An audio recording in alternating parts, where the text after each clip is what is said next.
പിതാവിനും പുത്രനും പരിശുദ്ധ റൂഹായിക്കും സ്തുതി. ആദ്യം മുതൽ നമ്മുടെ മേൽ തൻ്റെ കരുണയും മനോഗുണവും എന്നേക്കും ഉണ്ടായിരിക്കട്ടെ. ആമീൻ. ദൈവതിരുനാമത്തിന് മഹത്വമുണ്ടാകട്ടെ.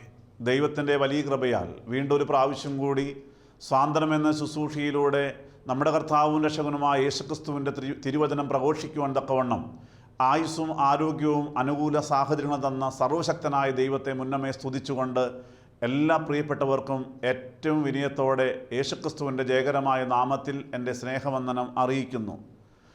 ഇന്നേ ദിവസം അല്പസമയത്തെ തിരുവചന ധ്യാനത്തിനായി തിരഞ്ഞെടുത്തിരിക്കുന്നത് വിശുദ്ധ ബൈബിളിൽ പഴയ നിയമത്തിലുള്ളതായ ഒരു ഭാഗമാണ്. 1 രാജാക്കന്മാരുടെ പുസ്തകം 17-ാം അധ്യായം 13-14 തിരുവചനങ്ങൾ. 1 രാജാക്കന്മാരുടെ പുസ്തകം 17-ാം അധ്യായം 13-14 തിരുവചനങ്ങൾ. ഏലിയാവ് അവളോട്, ഭയപ്പെടേണ്ട, ചെന്ന് നീ പറഞ്ഞതുപോലെ ചെയ്യുക. എന്നാൽ ആദ്യം എനിക്ക് ചെറിയൊരു അട ഉണ്ടാക്കി കൊണ്ടുവരിക, പിന്നെ നിനക്കും നിൻ്റെ മകനും വേണ്ടി ഉണ്ടാക്കിക്കൊള്ളുക.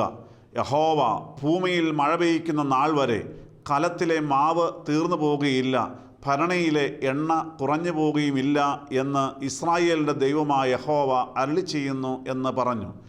ദൈവതിരുനാമത്തിന് മഹത്വമുണ്ടാകട്ടെ.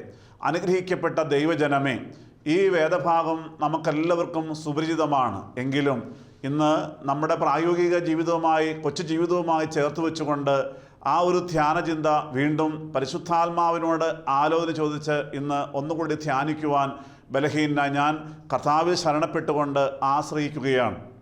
ഇവിടെ നാം കാണുന്നത്, ആ കാലത്ത് ഓമ്രിയുടെ മകനായ ആഹാബ് ഇസ്രായേലിൻ്റെ രാജാവായി അഭിഷേകം ചെയ്യപ്പെടുമ്പോൾ അവിടെ വചനം പറയുന്നുണ്ട്, തനിക്ക് മുമ്പുണ്ടായിരുന്ന എല്ലാവരെക്കാളും അധികം യഹോവയ്ക്ക് അനിഷ്ടമായത് ഈ ആഹാബ് രാജാവ് ചെയ്തു.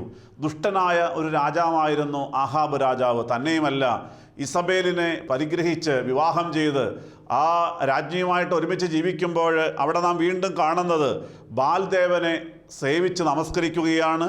പോരാ, ശമരിയായിൽ പണിത ബാലിൻ്റെ ക്ഷേത്രത്തിൽ ഒരു ബലിപീഠമുണ്ടാക്കി. തന്നെയുമല്ല, ആഹാബ് രാജാവ് ഒരു അശേര പ്രതിഷ്ഠയും ഉണ്ടാക്കി.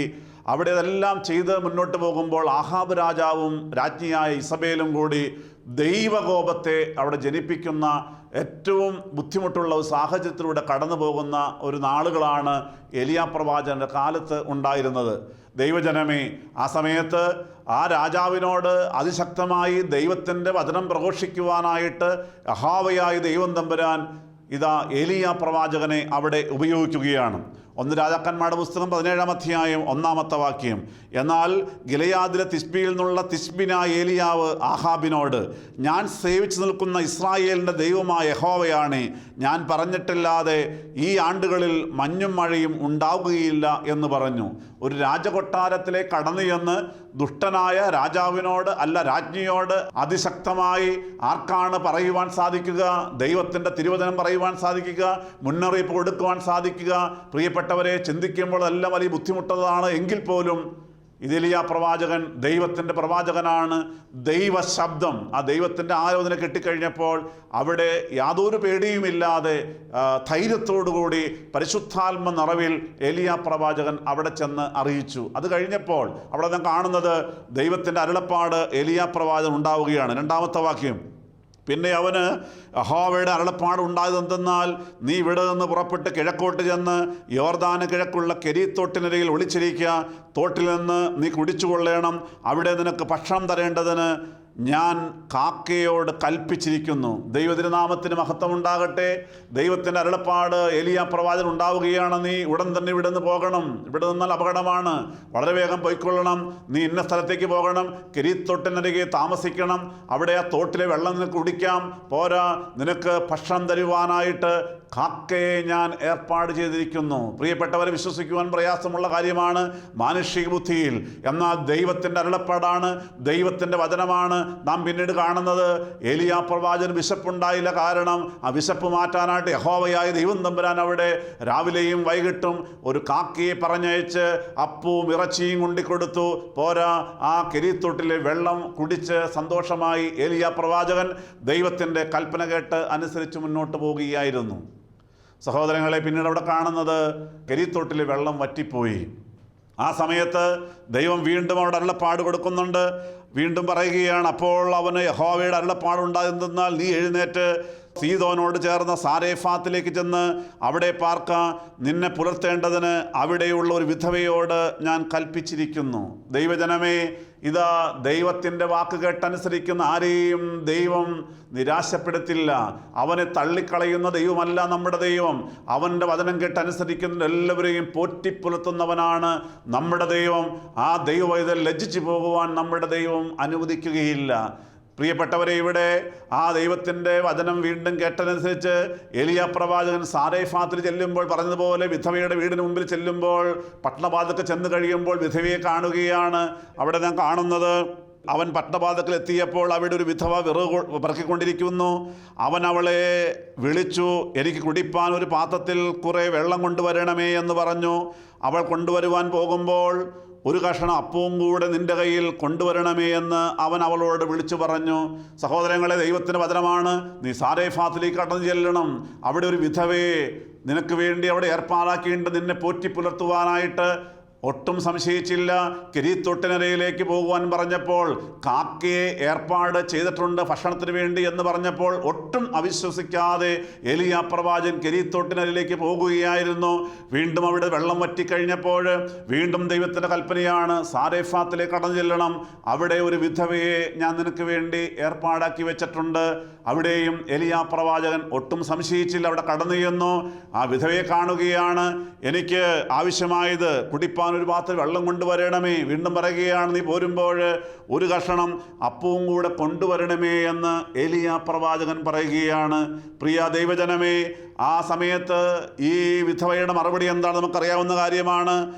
ആ സമയത്ത് അവൾ ഒരു മറുപടി പറയുന്നുണ്ട്, നിന്റെ ദൈവമായ യഹോവയാണേ, കലത്തിൽ ഒരു പിടി മാവും തുരുത്തിയിൽ അല്പവും എണ്ണയും മാത്രമല്ലാതെ എനിക്ക് ഒരു അപ്പവുമില്ല. ഞാനിതാ 2 വിറക് പെറുക്കുന്നു. ഇത് കൊണ്ടുചെന്ന് എനിക്കും മകനും വേണ്ടി ഒരുക്കി അത് ഞങ്ങൾ തിന്നിട്ട് മരിപ്പാനിരിക്കുകയാകുന്നു എന്ന് പറഞ്ഞു. ദൈവതിരുനാമത്തിന് മഹത്വം. പ്രിയപ്പെട്ടവരെ, ആ വിധവ ഏറ്റവും സങ്കടത്തോടു കൂടിയാണ് അവിടെ ജീവിക്കുന്നത്. ഭർത്താവ് മുമ്പേ മരിച്ചുപോയി, വിധവയായി തീർന്നു. ഒരേ ഒരു മകൻ മാത്രമേ ഉള്ളൂ. ആ മകനും അവളും കൂടി കഷ്ടപ്പെട്ട് അവിടെ ജീവിച്ച് അങ്ങനെ മുന്നോട്ട് പോകുമ്പോഴാണ് ദേശത്ത് ക്ഷാമമുണ്ടായിരിക്കുന്നത്. എല്ലായിടത്തും പട്ടിണിയാണ്. അങ്ങനെ പട്ടിണി കൊടുമ്പിരിക്കൊണ്ടിരിക്കുമ്പോൾ, ക്ഷാമം കൊടുമ്പിരിക്കൊണ്ടിരിക്കുമ്പോഴാണ് അവൾക്ക് മനസ്സിലായി, ഇനി കാര്യമായിട്ടൊന്നുമില്ല. തുരുത്തിയിൽ അല്പം എണ്ണയും അതുപോലെ തന്നെ ഭരണിയിൽ ഒരു പിടി മാവും തുരുത്തിയിൽ അല്പം എണ്ണയും മാത്രമല്ലാതെ മറ്റൊന്നും ആ ഭവനത്തിലില്ല. അതുകൊണ്ട് അവൾ തീരുമാനമെടുക്കുന്നു, 2 വിറക് പറക്കൊണ്ട് ചെന്ന് അതെല്ലാം പാചകം ചെയ്ത് അത് കഴിച്ചിട്ട് മരിപ്പാൻ വേണ്ടിയിരിക്കുകയാണ്. പട്ടിണി കൊണ്ട് മരിക്കുകയാണോ അഥവാ ആത്മഹത്യ ചെയ്യാൻ പോവുകയാണോ അറിയില്ല. പ്രിയപ്പെട്ട, ചുരുക്കി പറഞ്ഞാൽ ആ കുടുംബം ഏറ്റവും നിരാശയുള്ള ഒരു അനുഭവത്തിലൂടെ കടന്നു പോകുന്ന ഒരവസ്ഥയായിരുന്നു. പ്രിയ സഹോദരങ്ങളെ, ഈ അടുത്ത നാളിൽ ഒരു സഹോദരൻ എന്നോട് പറഞ്ഞൊരു സംഭവമുണ്ട്. ഒരു 35 വർഷത്തിന് മുമ്പുള്ളതായ ഒരു സംഭവമാണ്. പറഞ്ഞത് ഈ അടുത്ത ദിവസമാണ്. അദ്ദേഹം പറഞ്ഞു, വീട്ടിൽ അച്ഛനുണ്ട്, അമ്മയുണ്ട്. ഇദ്ദേഹം മൂത്ത മകനാണ്. താഴെ 4-5 സഹോദരന്മാരുണ്ട്, അനിയത്തിമാരുണ്ട്. വർഷങ്ങൾക്ക് മുമ്പാണല്ലോ. ഇദ്ദേഹത്തിന് ഒരു ചെറിയ തൊഴിലുണ്ട്. ആ തൊഴിലെല്ലാം ചെയ്ത് അത്യാവശ്യം വിദ്യാഭ്യാസമുണ്ട്, തൊഴിൽ ചെയ്ത് മുന്നോട്ട് പോകുന്നു. അദ്ദേഹമാണ് തറവാട് വീടൊന്ന് പുതുക്കിപ്പണത് ഭംഗിയാക്കിയെടുത്തത്. അങ്ങനെ ഇരുന്നപ്പോൾ അദ്ദേഹത്തിൻ്റെ വിവാഹം കഴിഞ്ഞു. വിവാഹം കഴിഞ്ഞ് ആദ്യ ദിനത്തിൽ തന്നെ, അന്ന് വൈകുന്നേരം തന്നെ അമ്മയുമായി ഈ വന്നു കയറിയ മരുമകൾ വഴക്കാരംഭിച്ചു. ഒരു മരുമകളുടെ കുഴപ്പമില്ല, അമ്മയുടെ ചില പ്രശ്നങ്ങളുണ്ട്, എന്തുമായിക്കോട്ടെ വഴക്കുണ്ടായി. അന്നെല്ലാം വലിയ ബുദ്ധിമുട്ടായിരുന്നു. പിറ്റേ ദിവസം രാവിലെയും ഈ വഴക്ക് കൂടി വരികയാണ്. വീട്ടിൽ വലിയ അസ്വസ്ഥത. രാവിലെ 10 മണിയായപ്പോൾ അദ്ദേഹം ആ അസ്വസ്ഥത ഒഴിവാക്കുവാനായിട്ട് കവലയിലേക്കൊന്ന് പോയി. 1 മണിക്കൂർ കഴിഞ്ഞ് തിരിച്ചു വന്നപ്പോഴുണ്ട് ഭാര്യ നിലവിളിച്ച് കട്ടിലിൽ കിടക്കുകയാണ്. എന്തിനാണ് നീ കരയുന്നത്? നിങ്ങൾ അമ്മയോട് പോയി ചോദിക്കാൻ പറഞ്ഞു. അദ്ദേഹം അമ്മയോട് ചോദിച്ചപ്പോൾ അമ്മ പറഞ്ഞു, നിൻ്റെ ഭാര്യയോട് ചോദിക്ക്, അവളുമായി നീ ഇപ്പോൾ തന്നെ ഇവിടെ നിന്ന് ഇറങ്ങിയേ മതിയാകൂ, അവൾ ശരിയല്ല, പ്രശ്നക്കാരിയാണ്. വലിയ ബുദ്ധിമുട്ട്. പ്രിയപ്പെട്ടവരെ, വാക്കുതർക്കം കൂടി വന്നപ്പോൾ അദ്ദേഹം ചെയ്തത്, ദേഷ്യം കൊണ്ട് ഇദ്ദേഹം കോപാക്രാന്തനായപ്പോൾ അലറി വിളിച്ചു എന്ന് മാത്രമല്ല, അദ്ദേഹം പെട്ടെന്ന് ഇടത് കൈ കൊണ്ട് അമ്മയുടെ ഇങ്ങനെ കവിളിൽ പിടിച്ചിട്ട് വലത് കൈ കൊണ്ട് അമ്മയെ അടിക്കുവാനായിട്ട് 3 പ്രാവശ്യം കൈയോങ്ങി. 1 അല്ല 2 അല്ല 3 പ്രാവശ്യം കൈയോങ്ങി. പക്ഷെ ദൈവകൃപയാൽ അടിച്ചില്ല. അമ്മയോട് കുറെ ചീത്ത വിളിച്ചു. അമ്മയും തിരിച്ചു പറഞ്ഞു. അമ്മ പറഞ്ഞു, നീ ഇപ്പോൾ ഈ നിമിഷം തന്നെ ഇവിടെയും കൊണ്ട് ഇവിടുന്ന് ഇറങ്ങണം, ഇറങ്ങി മതിയാവും, ഇല്ലെങ്കിൽ ഞാൻ മണ്ണെണ്ണ ഒഴിച്ച് തീ കത്തിച്ച് എല്ലാവരും കൊന്നുകളയും. വലിയ പ്രശ്നമായി. പ്രിയപ്പെട്ടവരെ, ഗത്യന്തരമില്ലാതെ വന്നു. അദ്ദേഹം പറഞ്ഞു, ഞാൻ ഇറങ്ങുകയില്ല, ഞാൻ പണിത വീടാണ്, എൻ്റെ അധ്വാന ഫലമാണ് ഈ വീട്, ഞാൻ ഇറങ്ങുകയില്ല, ഇറങ്ങിയേ മതിയാകൂ. നിവൃത്തിയില്ലാതെ വന്നപ്പോൾ അദ്ദേഹം ഭാര്യയും കൊണ്ട് അവിടെ ഇറങ്ങുകയാണ്. അദ്ദേഹം പറഞ്ഞു, അച്ഛാ, അന്ന് അവിടെ നിന്ന് ഇറങ്ങുമ്പോൾ വലിയ നിരാശ അനുഭവപ്പെട്ടു. രണ്ട് കാര്യമുണ്ട്. ഒന്ന്, എൻ്റെ കല്യാണം ഇന്നലെയാണ് കഴിഞ്ഞത്, ഞാൻ ഇന്ന് ഇറങ്ങേണ്ടി വന്നു, ഭാര്യയുടെ കൈ പിടിച്ചുകൊണ്ട്. പോരാ, ഇന്നലെ ഭാര്യയുടെ കൈ പിടിച്ചുകൊണ്ട് വീട്ടിലേക്ക് കയറി, പക്ഷേ ഇന്ന് പിറ്റേ ദിവസം തന്നെ വീട്ടിൽ നിന്ന് ഇറങ്ങേണ്ടി വന്നു. ഒപ്പം തന്നെ ഞാൻ പണിതതായി വീട്ടിൽ നിന്ന് ഇറങ്ങേണ്ടി വന്നു, എൻ്റെ അധ്വാന ഫലമാണ്. അതും പോരാ, എൻ്റെ അമ്മയോട് വഴക്കടിക്കേണ്ടി വന്നു, എൻ്റെ അമ്മയെ തല്ലുവാൻ കയ്യോങ്ങി. അങ്ങനെ ഈ പറഞ്ഞ കാര്യങ്ങളുണ്ട്. വളരെ നിരാശനായി അദ്ദേഹം മുന്നോട്ട് പോകുമ്പോൾ ബസ്സിൽ കയറി യാത്ര ചെയ്യുകയാണ് ഭാര്യയുമായിട്ട്. ഭാര്യയുടെ വീട്ടിലേക്കല്ല. അദ്ദേഹം പറഞ്ഞു, അച്ഛാ, അന്ന് ഞാൻ പോകുമ്പോൾ വലിയ നിരാശയാണ്, ജീവിതം വഴിമുട്ടിപ്പോയ അവസ്ഥ, ജീവിതം കൂമ്പടഞ്ഞു പോയ അവസ്ഥ. എങ്ങോട്ട് പോകും? മനസ്സിലേക്ക് പലവട്ടം കടന്നു വന്നു, ആത്മഹത്യ ചെയ്യണം, ഭാര്യയുമായിട്ട് ഒരുമിച്ച് ആത്മഹത്യ ചെയ്യണമെന്ന്. അനുഗ്രഹിക്കപ്പെട്ട ദൈവജനമേ, എൻ്റെ ഈ വാക്കുകൾ കേട്ടുകൊണ്ടിരിക്കുമ്പോൾ എത്ര പേർ ഇപ്രകാരം ചിന്തിക്കുന്നുണ്ട്?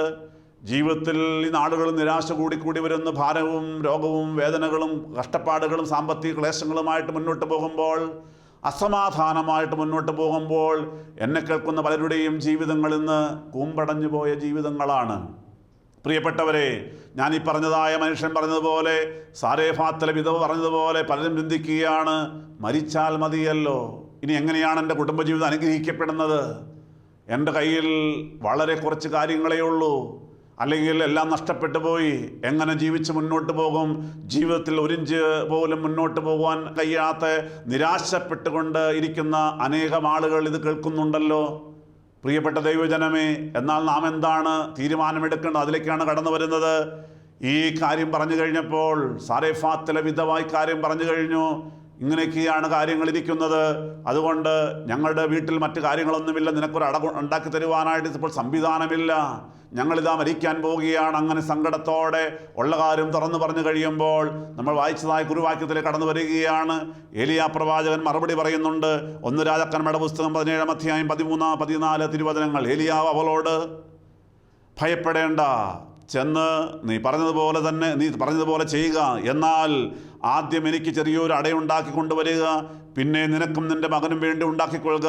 യഹോവ ഭൂമിയിൽ മഴ പെയ്യ്ക്കുന്ന നാൾ വരെ കലത്തിലെ മാവ് തീർന്നു പോകുകയില്ല, ഭരണിയിലെ എണ്ണ കുറഞ്ഞു പോവുകയുമില്ല എന്ന് ഇസ്രായേലിൻ്റെ ദൈവമായ യഹോവ അരുളി ചെയ്യുന്നു എന്ന് പറഞ്ഞു. അനുഗ്രഹിക്കപ്പെട്ടവരെ, ഇതാ ഏലിയാ പ്രവാചകൻ, ദൈവത്തിൻ്റെ അഭിഷിക്തൻ പ്രവാചകൻ, അവളോട് വചനം പറയുകയാണ്, അരുളപ്പാട് കൊടുക്കുകയാണ്. ആദ്യം പറയുന്ന വാക്ക് നീ ഭയപ്പെടേണ്ട എന്നുള്ളതാണ്. പ്രിയപ്പെട്ടവരെ, ദൈവവചനം പറയുന്നു നീ ഭയപ്പെടേണ്ട. സുവിശേഷത്തിൻ്റെ ആദ്യത്തെ വാക്ക് തന്നെ ഭയപ്പെടേണ്ട എന്നുള്ളതാണ്. വിശുദ്ധ ലൂക്കോസിൻ്റെ സുവിശേഷം 2-ാം അധ്യായം 10-ാമത്തെ തിരുവചനം. 2000 വർഷങ്ങൾക്ക് മുൻപ് ഏതാനും ചില അട്ടടയന്മാർ ബേത്ലഹേം മലഞ്ചെരുവുകളിൽ പാതിരാ സമയത്ത് ആടുകളെ മേച്ചുകൊണ്ടല്ല, ആടുകളെ കാവൽ ചെയ്തുകൊണ്ട് പാതിരാ സമയത്ത് കിടന്നുറങ്ങുമ്പോൾ, തണുപ്പുള്ള രാത്രികാലമാണ്, തണുത്ത് വിറച്ച് കിടക്കുമ്പോഴാണ് പെട്ടെന്നൊരു വെളിച്ചം കാണുന്നത്, ഒരു ദൂതൻ പ്രത്യക്ഷപ്പെടുന്നത്. അവർ ഭയപരവശരായി തീർന്നു. ലൂക്കോസിന്റെ സുവിശേഷം 2:10 പറയുന്നു, ആ ദൂതൻ അവരോട് പറയുകയാണ്, ഭയപ്പെടേണ്ട, സർവ്വജനത്തിനുണ്ടാകാൻ പോകുന്ന ഒരു മഹാവലിയ സന്തോഷം ഇതാ ഞാൻ നിങ്ങളോട് സുവിശേഷിക്കുന്നു.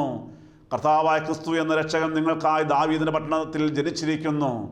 പ്രിയപ്പെട്ടവരെ, നാം തിരിച്ചറിയണമേ, സുവിശേഷം എന്ന് പറയുന്നത് ഭയപ്പെടേണ്ട എന്നുള്ളതായ തിരുവചനമാണ്. എന്തുകൊണ്ട്? യേശു ക്രിസ്തു ജനിച്ചു എന്നുള്ളത് കൊണ്ട് നാം ആരും ഭയപ്പെടേണ്ട. ആ ദൈവം നമ്മുടെ കൂടെയുണ്ടെങ്കിൽ നാം ആരും ഭയപ്പെടേണ്ട. വിശുദ്ധ ബൈബിളിൽ 365ഓളം പ്രാവശ്യങ്ങളായി പറയുന്നു ഭയപ്പെടേണ്ട, ഭയപ്പെടേണ്ട എന്ന്. പ്രിയപ്പെട്ടവരെ, യേശു കൂടെയുണ്ടെങ്കിൽ ഭയപ്പെടേണ്ട. ആ ദൈവശബ്ദം നാം ഒന്ന് കേൾക്കുവാൻ തയ്യാറായാൽ മതി. ഇവിടെ ഏലിയാ പ്രവാചകൻ പറയുകയാണ്, നീ ഭയപ്പെടേണ്ട, നീ ഒരു കാര്യം ചെയ്യ്, ആദ്യം നീ എനിക്കൊരു അട ഉണ്ടാക്കി നൽകണം. ദൈവത്തിൻ്റെ വചനം പറയുന്നു, യഹോവയായ ദൈവം പറയുകയാണ്, ഇതാ അങ്ങനെ നീ ഒരു അടയുണ്ടാക്കി തന്നു കഴിഞ്ഞാൽ നിന്റെ ഭരണിയിലെ എണ്ണ വറ്റിപ്പോകുകയില്ല, കലത്തിലെ മാവ് തീർന്നു പോകുകയില്ല. അവൾ പറഞ്ഞല്ലോ, ഒരു പിടി മാവേ ഉള്ളൂ, ഭരണിയിൽ ഇത്തിരി എണ്ണയേ ഉള്ളൂ. എന്നാൽ ദൈവത്തിൻ്റെ വചനം പറയുകയാണ്, നീ എനിക്ക് ഒരു അട ഉണ്ടാക്കി തന്നു കഴിഞ്ഞാൽ നിന്റെ ആ ഭരണിയിലെ എണ്ണ വറ്റിപ്പോകുകയില്ല. പ്രിയപ്പെട്ടവരെ, അവിടെ വ്യക്തമായിട്ട് പറഞ്ഞു കൊടുക്കുകയാണ്, നിന്റെ കലത്തിലെ മാവ് തീർന്നു പോകുകയില്ല, ഭരണിയിലെ എണ്ണ കുറഞ്ഞു പോകുകയില്ല എന്ന് ദൈവമായ യഹോവ അരുളിച്ചെയ്യുന്നു എന്ന് ദൈവത്തിൻ്റെ വചനം, ദൈവത്തിൻ്റെ അരുളപ്പാട് ഏലിയാ പ്രവാചകൻ അവൾക്ക് കൊടുക്കുകയായിരുന്നു. പിന്നെ നാം എന്താണ് കാണുന്നത്? ഈ വചനം കേട്ട് കഴിഞ്ഞപ്പോൾ അവൾക്ക് വേണമെങ്കിൽ സംശയിക്കാം, ഇതെല്ലാം നടക്കുന്ന കാര്യമാണോ? ഏലിയാ പ്രവാചകനെ മുൻപ് കണ്ടിട്ടില്ല, ഇവൻ പ്രവാചകനാണോ എന്നറിയില്ല, ദേശത്തെല്ലാം വലിയ ക്ഷാമമാണ്, എനിക്കാണെങ്കിൽ ഭർത്താവില്ല, ഞാൻ വിധവയാണ്, ഒരേ ഒരു മകൻ മാത്രം, ഇതാ വീട്ടിലുള്ളതായ അവസാന ഭക്ഷണവും ഉണ്ടാക്കി മരിക്കാൻ തയ്യാറായിരിക്കുമ്പോൾ പ്രിയപ്പെട്ട ദൈവജനമേ, അവളൊട്ടും സംശയിച്ചില്ല. അവൾക്ക് മനസ്സിലായി ദൈവത്തിൻ്റെ പ്രവാചകനാണ്, ദൈവത്തിൻ്റെ വചനമാണ്, ദൈവ ശബ്ദമാണ് കേൾക്കുന്നത്, അതനുസരിക്കുവാൻ തയ്യാറായി. വീണ്ടും അവിടെ കാണുന്നത്, അവൾ ചെന്ന് ഏലിയാവ് പറഞ്ഞതുപോലെ തന്നെ ചെയ്തു. അങ്ങനെ അവളും അവനും അവളുടെ വീട്ടുകാരും ഏറിയ നാൾ അഹോവൃത്തി കഴിച്ചു. യഹോവ ഏലിയാവ് മുഖാന്തരം അരുളി ചെയ്ത വചനപ്രകാരം കലത്തിലെ മാവ് തീർന്നു പോയില്ല, ഭരണിയിലെ എണ്ണ കുറഞ്ഞ് പോയതുമില്ല. ദൈവതിരുനാമത്തിന് മഹത്വം ഉണ്ടാകട്ടെ. ആ പാവപ്പെട്ട വിധവ ഏലിയാ പ്രവാചകൻ പറഞ്ഞത് ചെയ്ത് അനുസരിച്ചപ്പോൾ അവിടെ നാം പിന്നീട് കാണുന്നത് അനേക നാളുകൾ, ആ ക്ഷാമകാലമെല്ലാം തീരുന്നത് വരെ, ഇതാ മഴ പെയ്യുന്ന കാലം വരെ, പ്രിയപ്പെട്ടവരെ, ദൈവത്തിൻ്റെ വചനം ഏലിയാ പ്രവാചകനോട് അരുളി ചെയ്ത തിരുവചനം അനുസരിച്ച് ആ വിധവയുടെ കലത്തിലെ മാവ് തീർന്നു പോയില്ല, ഭരണിയിലെ എണ്ണ കുറഞ്ഞു പോയതുമില്ല. സന്തോഷത്തോടെ അവരെ കുടുംബസമേതം ഏലിയാ പ്രവാചകനോടൊപ്പം അവരുടെ സന്തോഷമായി പ്രിയപ്പെട്ടവരെ പട്ടിണിയില്ലാതെ പരിവട്ടമില്ലാതെ ജീവിക്കുവാനായിട്ട് സാധിച്ചു. ദൈവത്തിൻ്റെ മഹത്വം ഉണ്ടാകട്ടെ. ഞാൻ ആദ്യം പറഞ്ഞതായ സംഭവം അതിൻ്റെ ബാക്കി ഭാഗത്തോട് കടന്നു വരികയാണ്. പ്രിയപ്പെട്ടവരെ, ആ മനുഷ്യൻ ഒരു ദൂരെ അന്ന് ആത്മഹത്യ ചെയ്യണമെന്നുള്ള ചിന്തയോടുകൂടി ഭാര്യയുമായിട്ട് പോയെങ്കിലും പിന്നീട് ചിന്തയുണ്ടായി, ഒരു ബന്ധുവീട്ടിലേക്കൊന്ന് പോകാം, ദൂരെയാണ്. അദ്ദേഹം അവിടെ ചെന്നു. അന്ന് രാത്രി ഒരു ബസ് സ്റ്റാൻഡിൽ കിടന്നുറങ്ങിയിട്ട് പിറ്റേ ദിവസം രാവിലെയാണ് ആ സ്ഥലത്ത് കടന്നു ചെന്നത്. അവിടെ ചെന്ന് പറഞ്ഞു, ഭാര്യ ഒരു 2 ദിവസം ഇവിടെ നിൽക്കട്ടെ, ഞാൻ നാട്ടിൽ നിന്ന് പോയിട്ട് വാടക വീട് സംഘടിപ്പിച്ചിട്ട് വരാം. അങ്ങനെ അദ്ദേഹം പിറ്റേന്ന് ഉച്ച കഴിഞ്ഞോട് വൈകുന്നേരമായപ്പോൾ സ്വന്തം നാട്ടിൽ തിരിച്ചെത്തി വാടക വീട് അന്വേഷിക്കുകയാണ്. പക്ഷെ അദ്ദേഹത്തിൻ്റെ മനസ്സിൽ വലിയ സംഘർഷമാണ്. ഇനി എന്താണ് ചെയ്യേണ്ടത്? പ്രിയപ്പെട്ടവരെ, ഞാൻ ആദ്യം പറഞ്ഞതായ 2-3 കാര്യങ്ങൾ, അതിലേറ്റവും കൂടുതൽ അദ്ദേഹത്തെ അലട്ടിക്കൊണ്ടിരുന്നത്, ഞാൻ എൻ്റെ സ്വന്തം അമ്മയെ അടിക്കുവാൻ കയ്യോങ്ങിയല്ലോ, എന്താണ് പരിഹാരം?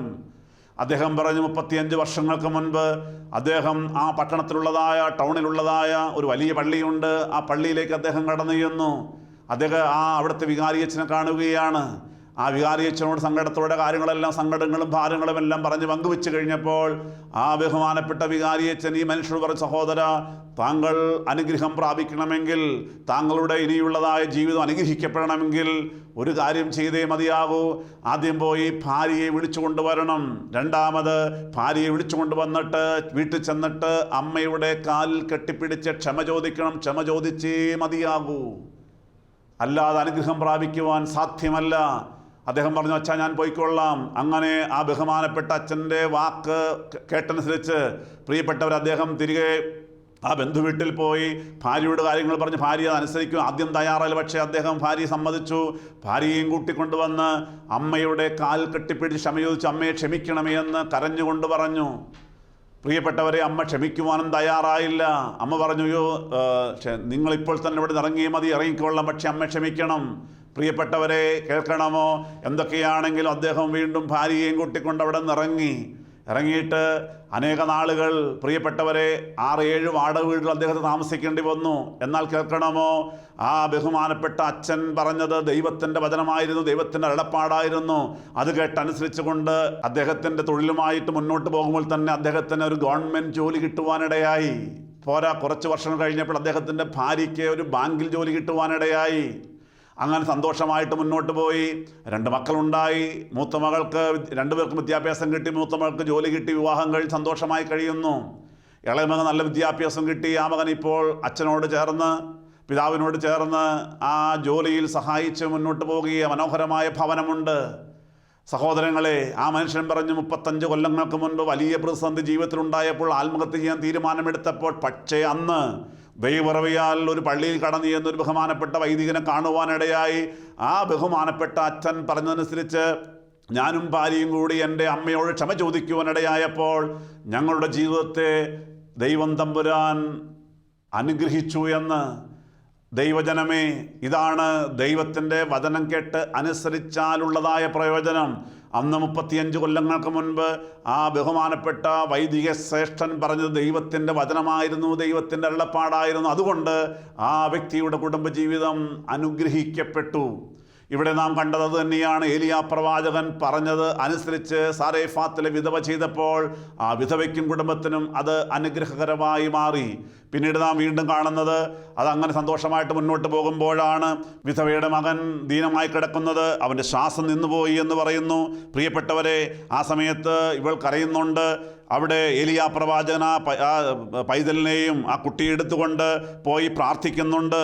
ദൈവത്തോട് പ്രാർത്ഥിക്കുകയാണ്. യഹോവ ഏലിയാവിൻ്റെ പ്രാർത്ഥന കേട്ടു. അങ്ങനെയാണ് വചനം പറയുന്നത്. അവൻ്റെ പ്രാർത്ഥന കേട്ടു, കുട്ടിയുടെ പ്രാണൻ അവനിൽ മടങ്ങി വന്നു. ഇതാ ആ കുട്ടിയുടെ പ്രാണൻ മടങ്ങി വരികയാണ് ഏലിയാ പ്രവാചകന്റെ പ്രാർത്ഥനയ്ക്ക് ഉത്തരമായിട്ട്. പ്രിയപ്പെട്ടവരെ, ആ മകനെ ജീവനോടെ അമ്മയുടെ കയ്യിൽ ഏൽപ്പിക്കുമ്പോൾ ഇതാ 1 രാജാക്കന്മാരുടെ പുസ്തകം 17-ാം അധ്യായം 14-ാം വാക്യം, സ്ത്രീ ഏലിയാവോട്, നീ ദൈവപുരുഷനെന്നും നിന്റെ നാവിന്മേലുള്ള യഹോവയുടെ വചനം സത്യമെന്നും ഞാൻ അറിയുന്നു എന്ന് പറഞ്ഞു. പ്രിയപ്പെട്ടവരെ, അവൾക്ക് ബോധ്യമായി. അവൾ പറയുകയാണ്, നീ ദൈവപുരുഷനാണ്, നീ പ്രവാചകനാണ്, എനിക്ക് ബോധ്യമായി പോരാ, നിന്റെ നാവിന്മേലുള്ളത് ദൈവത്തിൻ്റെ വചനമാണെന്ന് ബോധ്യപ്പെട്ടു എന്ന് സാരേഫാത്തിലെ വിധവ പറയുകയാണ്. ആ വചനം കേട്ടനുസരിച്ചതുകൊണ്ട് അവൾ നിരാശപ്പെട്ടു പോയില്ല. അവൾക്ക് ആഹാരമുണ്ടായി, സന്തോഷമായി കഴിഞ്ഞ് പട്ടിണി മാറി എന്ന് മാത്രമല്ല, ഇതാ മകൻ്റെ ജീവൻ മടക്കി കിട്ടുന്നതായ അത്ഭുതകരമായ കാര്യങ്ങളിലേക്ക് ദൈവം ആ കുടുംബത്തെ മാറ്റിമറിക്കുകയായിരുന്നു. പ്രിയപ്പെട്ട സഹോദരങ്ങളെ, ഇന്ന് ഈ വചന ശുശ്രൂഷയിലൂടെ നാമും ചിന്തിക്കേണ്ടത്, ദൈവവചനം കേൾക്കുവാൻ നാം ദാഹത്തോടെ ഇനിയും മുന്നോട്ട് പോകണം എന്ന് മാത്രമല്ല, ദൈവത്തിൻ്റെ വചനം കേട്ടനുസരിക്കുവാൻ നാം തയ്യാറാകണം. ഒട്ടും സംശയിക്കരുത്. സംശയിക്കുമ്പോഴാണ് ദൈവകൃപ കിട്ടാതെ പോകുന്നത്. ഇന്ന് പലപ്പോഴും സംഭവിക്കുന്നത് മനസ്സിലാക്കുവാൻ പലർക്കും കഴിവില്ല എന്നുള്ളതാണ്. എന്നാൽ വിശുദ്ധ ലൂക്കോസിന്റെ സുവിശേഷം 24-ാം അധ്യായം 45-ാം വാക്യം, ലൂക്കോസിന്റെ സുവിശേഷം 24-ാം അധ്യായം 45-ാമത്തെ വാക്യം, തിരുവെഴുത്തുകളെ തിരിച്ചറിയേണ്ടതിന് അവരുടെ ബുദ്ധിയെ തുറന്നു. തിരുവെഴുത്തുകളെ തിരിച്ചറിയേണ്ടതിന് അവരുടെ ബുദ്ധിയെ ദൈവം യേശുതമ്പുരാൻ തുറന്നു. സ്വർഗ്ഗാരോഹണം ചെയ്തതിന് മുമ്പായി ആ ശിഷ്യന്മാരെല്ലാം വിളിച്ചു കൂട്ടിക്കൊണ്ട് ചില കാര്യങ്ങൾ കൂടി പറഞ്ഞ് കേൾപ്പിക്കുമ്പോൾ, പ്രിയപ്പെട്ടവരെ, അതിനു മുമ്പ് പലപ്പോഴും പറഞ്ഞ കാര്യങ്ങൾ ഈ ശിഷ്യന്മാർക്കെല്ലാം തിരിച്ചറിയുവാൻ സാധിക്കാതെ പോയിട്ടുണ്ട്. എന്നാൽ ഇവിടെ വചനം പറയുകയാണ്, തിരുവെഴുത്തുകളെ തിരിച്ചറിയേണ്ടതിന് യേശുതമ്പുരാൻ അവരുടെ ബുദ്ധിയെ തുറന്നു. ദൈവജനമേ, നാമും ദൈവത്തിൻ്റെ വചനം കേൾക്കുമ്പോൾ പ്രാർത്ഥിക്കണം, എൻ്റെ ദൈവമേ, ഇന്ന് ഞാൻ വചനം കേൾക്കാൻ പോവുകയാണല്ല, വചനം കേൾക്കാൻ ഇരിക്കുകയാണ്. എൻ്റെ യേശുതമ്പുരാനെ, ആ തിരുവചനങ്ങളെ തിരിച്ചറിയുവാനായിട്ട് എൻ്റെ ബുദ്ധിയെ ഒന്ന് തുറന്നു തരണമേ എന്ന് നാം പ്രാർത്ഥിക്കുന്നുവെങ്കിൽ, സർവശക്തനായ ദൈവം തമ്പുരാൻ നമ്മുടെ ബുദ്ധിയെ തുറന്നു തരും, ബുദ്ധിയെ പ്രകാശിപ്പിക്കും. പ്രിയപ്പെട്ടവരെ, വചനം കേൾക്കുമ്പോൾ അത് മനസ്സിലാക്കുവാനും ഗ്രഹിക്കുവാനും തീരുമാനമെടുക്കുവാനും നമുക്ക് സാധിക്കും. അങ്ങനെ മുന്നോട്ട് പോകുമ്പോൾ നമ്മുടെ ജീവിതം അനുഗ്രഹിക്കപ്പെടും. സഹോദരങ്ങളെ, ഇവിടെ ഈ സാരേഫാത്തിലെ വിധവ ദൈവത്തിൻ്റെ വചനം കേൾക്കുവാൻ തയ്യാറായി. ദൈവത്തിൻ്റെ പ്രവാചകനായ ഏലിയാ പ്രവാചകനെ സൽക്കരിക്കുവാൻ തയ്യാറായി. അവൻ പറഞ്ഞതുപോലെ ഇല്ലായ്മയിൽ നിന്നും അട ഉണ്ടാക്കി കൊടുക്കുവാനായിട്ട് സാരേഫാത്തിലെ വിധവ തയ്യാറായി. പ്രിയപ്പെട്ടവരെ, നമ്മുടെ ഭവനങ്ങളിലേക്ക് കടന്നു വരുന്നതായ മേൽപ്പെട്ടക്കാരായിക്കോട്ടെ, വൈദികരായിക്കോട്ടെ, സുവിശേഷകരായിക്കോട്ടെ, അവരെ സ്വീകരിക്കുവാൻ, അവർക്ക് വേണ്ടി എന്തെങ്കിലുമൊക്കെ ചെയ്തു കൊടുക്കുവാൻ തയ്യാറായാൽ നമ്മുടെ ദൈവം ആ കൊടുക്കുന്നതിന് മറുപടി നൽകുന്ന ദൈവമാണ്. മറന്നു പോകല്ലേ. വിശുദ്ധ ലൂക്കോസിന്റെ സുവിശേഷം 6-ാം അധ്യായം 38-ാമത്തെ തിരുവചനം, കൊടുപ്പിൻ എന്നാൽ നിങ്ങൾക്ക് കിട്ടും, അമർത്തി കുലുക്കി കവിയുന്നൊരു നല്ല അളവ് നിങ്ങളും നിങ്ങളുടെ മടിയിൽ തരും, നിങ്ങൾ അളക്കുന്ന അളവിനാൽ നിങ്ങൾക്കും അളന്നു കിട്ടും. പ്രിയപ്പെട്ടവരെ, നാം എന്താണ് കൊടുക്കുന്നത് അതിന് തക്കവണ്ണം പ്രതിഫലം തരുന്നവനാണ് നമ്മുടെ ദൈവം തമ്പുരാൻ. സുവിശേഷ വേലയ്ക്ക് വേണ്ടി കൊടുക്കുന്നവരെ ദൈവം ഒരു നാളും കൈവിട്ട് കളയുകയില്ല. അനുഗ്രഹിക്കപ്പെട്ട ദൈവജനമേ, അതുകൊണ്ട് കണ്ണമടച്ച് ദൈവത്തിൻ്റെ വചനം വിശ്വസിക്കുവാൻ നാം തയ്യാറാകുന്നുവെങ്കിൽ, എൻ്റെ ദൈവം എൻ്റെ ജീവിതത്തെ അനുഗ്രഹിക്കുമെന്നുള്ളതായ വിശ്വാസം ഉണ്ടാകുന്നുവെങ്കിൽ പോരാ, ദൈവത്തിൻ്റെ വചനം കേട്ട് നമ്മെ തന്നെ പരിപൂർണമായി സമർപ്പിക്കുവാൻ തയ്യാറായാൽ, സാരേഫാത്തിലെ വിധവ ഏലിയാ പ്രവാചകൻ്റെ ആ വചനം കേട്ട് അനുസരിച്ച്, ആ പ്രവാചകൻ പറഞ്ഞതനുസരിച്ച് പോലെ ചെയ്യുവാൻ തയ്യാറായപ്പോൾ അവരുടെ കുടുംബത്തെ സർവശക്തനായ ദൈവം തമ്പുരാൻ അനുഗ്രഹിച്ചതുപോലെ എന്നെയും എൻ്റെ കുടുംബത്തെയും ദൈവം തമ്പുരാൻ അനുഗ്രഹിക്കുമെന്നുള്ളതായ ബോധ്യത്തോടെ ഇന്ന് ഈ ശുശ്രൂഷയിലൂടെ നമുക്ക് തീരുമാനമെടുക്കാം. ഒരു നിമിഷം നമുക്ക് കണ്ണുകളടയ്ക്കാം, നമുക്ക് പ്രാർത്ഥിക്കാം. കാരുണ്യവാനായ ദൈവം തമ്പുരാനെ, ഇന്ന് ഞങ്ങൾ കേൾപ്പിച്ച വചനങ്ങൾക്കായി നന്ദി പറയുന്നു. ദൈവമേ, ഇന്ന് നിൻ്റെ പ്രിയപ്പെട്ട മക്കളെല്ലാം ഈ തിരുവചനം കേട്ട് തീരുമാനമെടുക്കുകയാണല്ലോ. തീരുമാനമെടുക്കാൻ ശക്തി നൽകണമേ, കൃപ നൽകണമേ. ഞങ്ങൾക്കുള്ളതിന് ഇതാ ഞങ്ങൾ പരിപൂർണമായി സമർപ്പിക്കുന്നു. ഇനിയുള്ള നാളുകളിൽ നിൻ്റെ വചനം കേട്ട് വചനം കേൾക്കുവാൻ ദാഹമുള്ളവരായി പോര തമ്പുരാനെ. വചനം കേട്ട് വചനം അനുസരിക്കുന്നവരായി തീരുവാൻ തക്കവണ്ണം, അത് വചനം കണ്ണമടച്ച് പരിപൂർണമായി അനുസരിച്ച് വിശ്വസിച്ചുകൊണ്ട് ജീവിക്കുവാൻ തക്കവണ്ണം നിൻ്റെ പ്രിയപ്പെട്ട ദൈവജനമെല്ലാം തീരുമാനമെടുക്കുമ്പോൾ യേശു തമ്പുരാനെ ഈ ജനത്തെ അനുഗ്രഹിക്കണമേ. ഇവിടെ പ്രാർത്ഥനാവശ്യങ്ങൾക്ക് മറുപടി കൊടുക്കണം കർത്താവേ. ഇവിടെ യാതനകളും ഭാരങ്ങളും ബുദ്ധിമുട്ടുകളും എല്ലാം മാറണമേ. സാരേഫാത്തിലെ വിധവ നിരാശ പൂണ്ടുകൊണ്ടിരിക്കുന്ന ഒരു അവസ്ഥയുണ്ടായിരുന്നുവല്ലോ. അതുപോലെ നിരാശപ്പെട്ടുകൊണ്ട് കുമ്പടഞ്ഞ ജീവിതങ്ങളുമായി ആത്മഹത്യാ പ്രവണതയുമായിരിക്കുന്ന ഓരോ ദൈവമക്കളെയും നീ സന്ദർശിക്കുമാറാകണമേ. ഓരോ ഭവനങ്ങളിലേക്ക് അങ്ങ് എഴുന്നള്ളി ചെല്ലണമേ എന്ന് പ്രാർത്ഥിക്കുന്നു. ഇവിടെ ഭാരങ്ങളെയും സങ്കടങ്ങളെയും രോഗങ്ങളെയും ദുഃഖങ്ങളെയും ദുരിതങ്ങളെയും യേശുവേ നീ എടുത്തു മാറ്റുമാറാകണമേ, അനുഗ്രഹിക്കണമേ. എല്ലാ കുടുംബങ്ങളിലും ദൈവിക സമാധാനം കൊണ്ട് നിറയ്ക്കുമാറാകണമേ. എല്ലാ നന്മകളാലും നിറയ്ക്കണമേ. ആയത് ശുദ്ധിമതിയായ ദൈവമാതാവിൻ്റെയും സകല വിശുദ്ധന്മാരുടെയും മധ്യസ്ഥങ്ങൾ യാചിക്കുന്നു. സകലവും യേശു ക്രിസ്തുവിൻ്റെ പൊന്നുനാമത്തെ ചോദിക്കും. പിതാവാൻ ദൈവമേ, ഞങ്ങളുടെ പ്രാർത്ഥന കേട്ട് ഉത്തരമളി ചെയ്യുമാറാകണമേ. ആമീൻ. ഹല്ലേലൂയ.